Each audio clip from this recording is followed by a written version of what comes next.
On Valentine's Day 1984, my family was given the best Valentine, me. Roughly 9 months prior, somewhere on the banks of the Guadalupe River, two lost kids made their way into a tent, and voila, Billy Curtis Calloway was conceived. There would be a shotgun wedding to follow and a divorce shortly behind that. Max and Sheila were no more. My father would run around with the banditos, cooking meth, and my mother would fall into a crippling crack addiction for the next 25 years. My grandparents were my saving grace. At 5 years old, my father took me to live with him full time.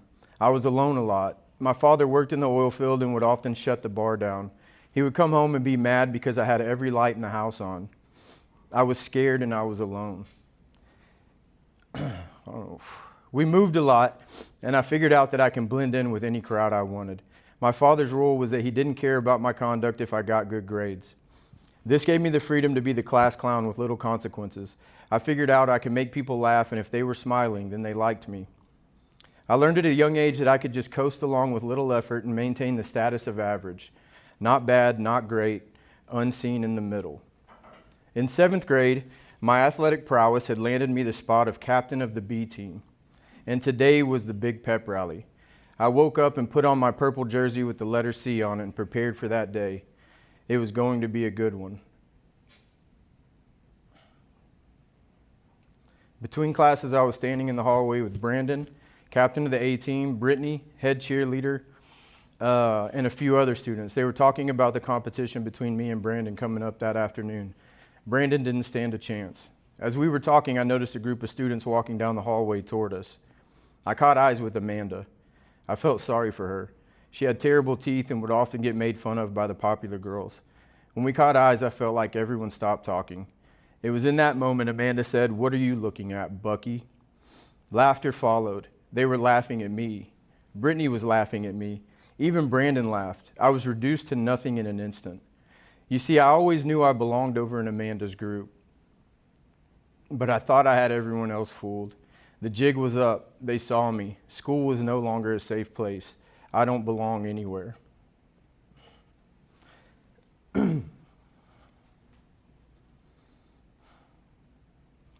That afternoon, Brandon and I would sit on stage with 2 buckets of ice water in front of us. Our feet would go in, and whoever lasted the longest would hold the title of the coolest football player.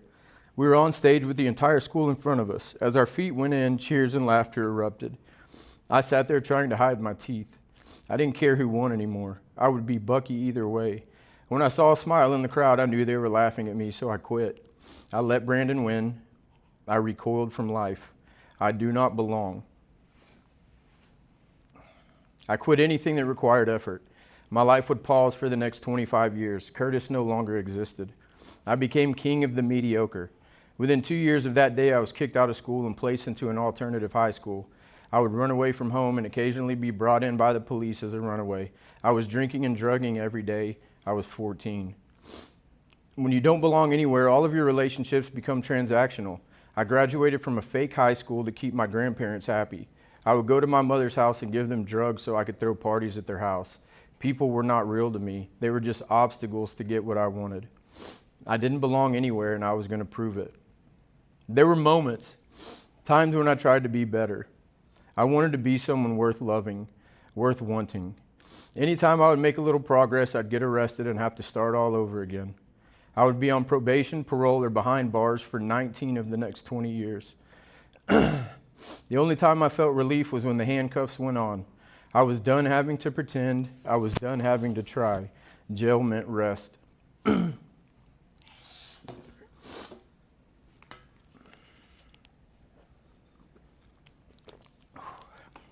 For some reason, God saw it fit to give me a beautiful, God-fearing wife who also happens to be a drug addict. God apparently has a sense of humor. On our first date at IHOP in Conroe, Texas, I looked her in the eyes and told her that I would ruin her and that she should run. She did not run. She stood by me. But it wasn't enough. I still felt like I didn't belong. I spent the next 8 years trying to burn my life and my family's down, knowing one day, just like Amanda did, she would see the truth. She would see the real me. She would open her eyes and laugh at me. Then I would be alone again. Now I am become death, destroyer of worlds. In the end, I had everything I ever dreamed of. The wife, the house, the toys, the businesses, the money, the son we had been praying for years. I even got my teeth fixed. With all the stuff I used to hide how I really felt about myself.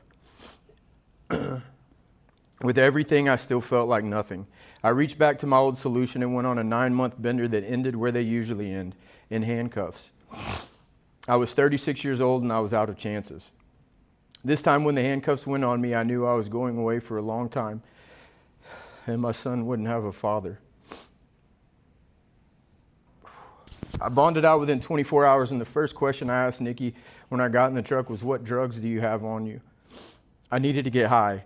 My life was over anyways, the way I always figured it would end, alone. I took every drug I could for the following week. On my pretrial drug test, I popped for everything but alcohol. I wanted to die, but I was too much of a coward to pull the trigger. I did not want to face what I had created. I decided that I would admit myself to treatment to manipulate the court. I've been around long enough to know that courts are looking for a success story. I went into treatment saying all the right things and making the people believe I was a changed man. These people were marks. I'd work them just like I'd work anyone else. I stayed in residential treatment for 27 days before I transitioned to IOP. Nikki was into treatment at the time, so I was home with Cooper. After I'd been home for 2 days, I remember standing in my living room looking out the window, thinking that I was just going to be miserable forever. That in order for Cooper to have a fighting chance, I will have to accept that this is just how it's going to be. A few weeks later, I was invited to an AA meeting. It was a PPG Big Book study. I can almost repeat verbatim what the young lady talked about in her share to this day. For the first time in my life, I heard someone describing me, the ugly side that only I know, the things that made me feel different, like I didn't belong. Everything she said was all me. I remember looking up from that big book and for the first time feeling like I was no longer alone. I had the realization that this woman, it was just like me and she wasn't miserable. She looked happy. This gave me a hope and a determination that up until that point, I don't think I had ever experienced. Looking back at all the chaos we experienced in early recovery, I can't help but notice God's hands all over my life. He was right beside me the whole time. When I was scared, when I was alone, when I knew when everyone was done with me, Jesus stood right by my side. A fellowship of men that loved me for me grew up around me. They would not let me be an outsider. Even with all of this, I still feel like what's good for thee is not for me. I still have a pull to isolate, to not try. Belonging still feels like work. In the past, I would do what I could for people and then fade to the back. No one ever looks back. I just fade to the back. No one ever looks back. They just keep moving, leaving me behind just the way I wanted. About 2 months ago, I get a call from Lewis, a man that had walked beside me for the past 4 years. He was upset with me. He recognized that I was trying to fade to the back, like I always have. He said 2 things to me that no one has ever said. We were all waiting on you. Me, Nikki, Aaron, all of us. And I'm not leaving you behind.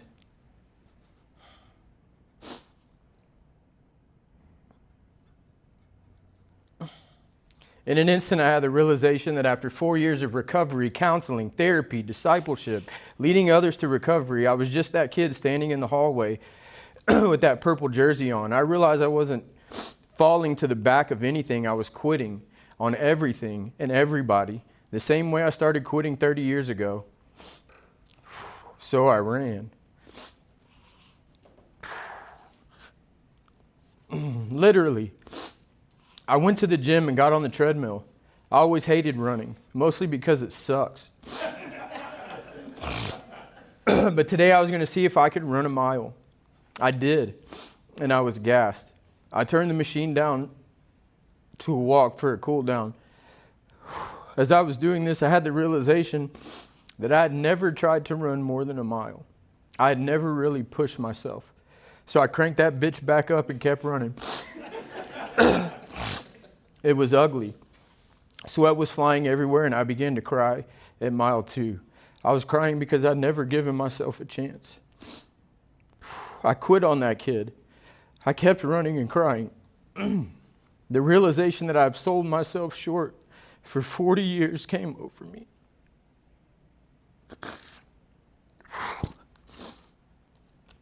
I kept running, and then I thought of my son.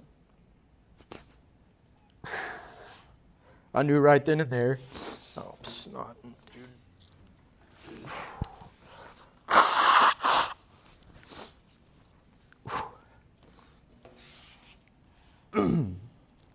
I knew right then and there that if I didn't start pushing myself, Cooper never would. And I couldn't live with that. 4 miles. It was ugly. It took 50 minutes, but I ran 3 miles longer than I ever had in my life. I've always pushed and encouraged everyone around me. I'm loyal to a fault and rarely allow those close to me to settle for less than their best. That's why Nikki's so awesome.